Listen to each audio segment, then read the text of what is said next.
UGA has a tremendously rich history, but for one reason or another, there's a story about a ghost or a spirit that exists.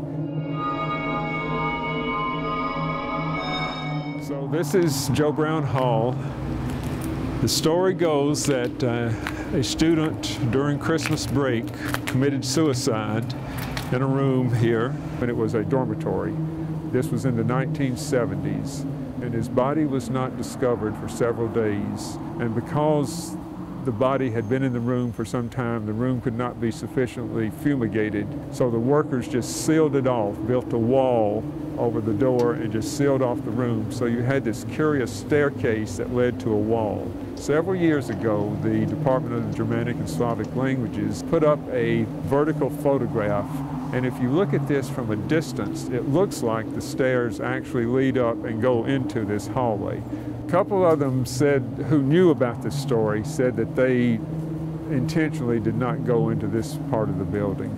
There are rumors that possibly the ghost still exists.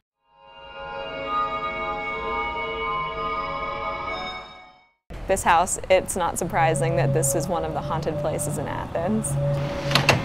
This is the Carruthers House. It was owned by the Carruthers family, and their daughter Susie was getting married, and the legend goes that her fiance stood her up and she went up into the attic and apparently hung herself. They found out later that a bridge had been washed out and the fiance was on his way, but it was too late.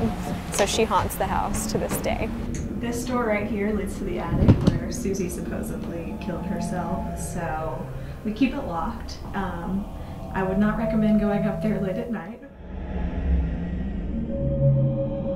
It's been a sorority house for almost a century. One of the girls was actually sitting in one of these rooms off the foyer, and she was studying late at night and Skyping with her boyfriend, and she looked over and she saw Susie walk through the foyer. At first, you know, you hear footsteps and you just think, oh, maybe it's someone else here. And then, you know, you kind of realize, no, wait, I think I'm the only person here. The hall is actually haunted by Robert Toombs, who was a member here in the early 1800s. I was here up during the summer and just kind of stopped in here to make sure everything was okay. It was probably about 9, 10 o'clock. Heard what sounded like someone was walking around in the upper chamber. So during the summer, there's not very many people here. Went upstairs, no one there. Left, went back down, footsteps continued. And it was at about that point that I decided it might be best to go home. or at least leave the building. I don't believe in ghosts.